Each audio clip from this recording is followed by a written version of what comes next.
Olá, eu sou o professor César Mota, de literatura. Estou aqui para dar umas dicas importantes para vocês aí, para essa prova agora de 2023. A gente sabe que a prova de literatura dentro de linguagens e códigos, ela é basicamente interpretativa, embora se o aluno souber algumas informações sobre os principais autores, fica mais fácil, você tem mais elementos para interpretar os textos. A dica de ouro para o Enem é sempre as produções modernistas e contemporâneas, né? Então, eu acho que vocês precisam voltar ao modernismo. Nas artes, vocês já veem muito as vanguardas, que eu não vou falar aqui, mas vocês sabem que aquelas 5 principais vanguardas, do futurismo ao surrealismo, influenciaram a nossa Semana de Arte Moderna. Então nós temos aí um autor importante, que é Oswald de Andrade. O que o Oswald de Andrade faz? Ele cria aquela ideia muito fecunda da Antropofagia, que é uma revista que ele lançou em 1928. E qual é a ideia básica do Oswald de Andrade, que vamos dizer assim, uma ideia cultural que vem até os dias de hoje? Que o artista brasileiro, ele precisa devorar, vamos dizer assim, né, as influências estrangeiras, ser uma espécie de antropófago, né? E nisso ele retoma um costume importante dos nossos indígenas antes da chegada dos colonizadores, que é a antropofagia ritual, quer dizer, a devoração do inimigo para a incorporação da força, da inteligência dele. Vamos resumir grosseiramente assim.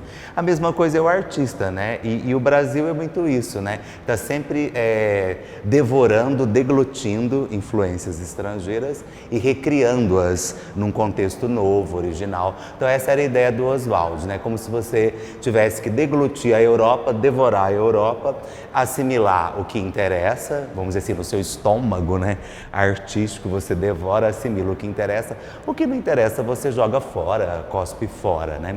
Então ele incorporou as vanguardas e a partir disso, né, ele recriou essas vanguardas para a criação de uma arte nacional. O Oswald de Andrade é figurinha conhecida no Enem, né? Exatamente por conta dessa agitação cultural dele e a invenção poética desses manifestos como a antropofagia, quer dizer, a devoração de influências para a recriação de uma arte brasileira. Uma coisa fácil você entender, por exemplo, com o futebol, né? O que o Brasil fez com o futebol? Exatamente algo antropofágico, né?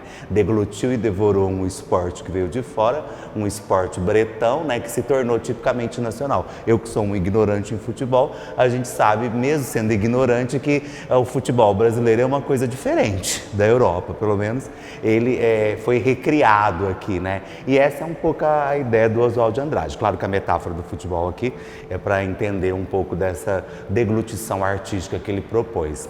Essa é uma dica, né? Vanguardas europeias recriadas em solo brasileiro para a produção de uma arte nacionalista, claro que é um nacionalismo crítico, a partir da Semana de Arte Moderna. E isso vale também para as pinturas da Tarsila, da própria Anita Malfatti, né, que refazem as vanguardas e exibem nas suas telas temas nacionais. Esse é um ponto. Um segundo ponto do modernismo é você pensar já numa segunda geração modernista, entre 30 e 45. O Enem aborda muitas questões aí também, colocando fragmentos de romances daquela época. Como a segunda fase do modernismo é entre 30 e 45, é comum cair questões sobre o romance de 30.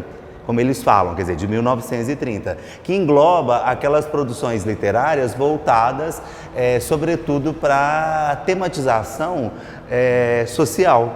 Então aí você vai desde os regionalistas nordestinos, pegando um livro emblemático, por exemplo, que é Vidas Secas, que todo mundo conhece, até romances urbanos de caráter psicológico, ou também de crítica social, de representação do operário, já caiu várias vezes, a questão da modernização do Brasil nos anos 30, o crescimento das cidades, o crescimento do operariado. Então aí nos anos 30 você tem tanto questões que podem abordar temas nordestinos como a seca, o cangaço, o latifúndio rural, como questões centradas na cidade, a questão do operariado, até mesmo mesmo a análise psicológica. E isso é um ponto para a segunda geração modernista entre 30 e 45. Sem contar a poesia do Drummond, que é sempre cobrada, está sempre ali entre, de uma certa forma, o social e o existencial, a poesia da Cecília Meirelles, na linha mais existencial.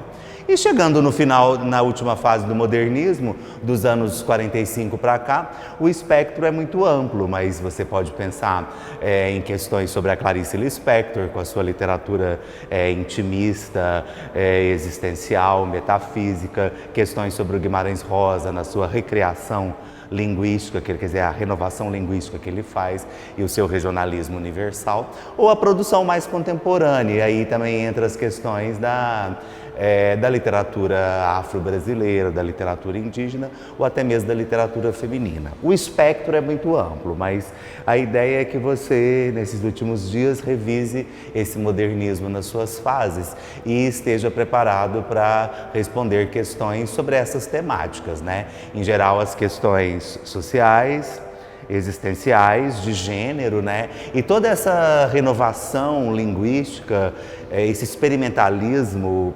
poético, linguístico, literário, artístico, né? que o modernismo faz.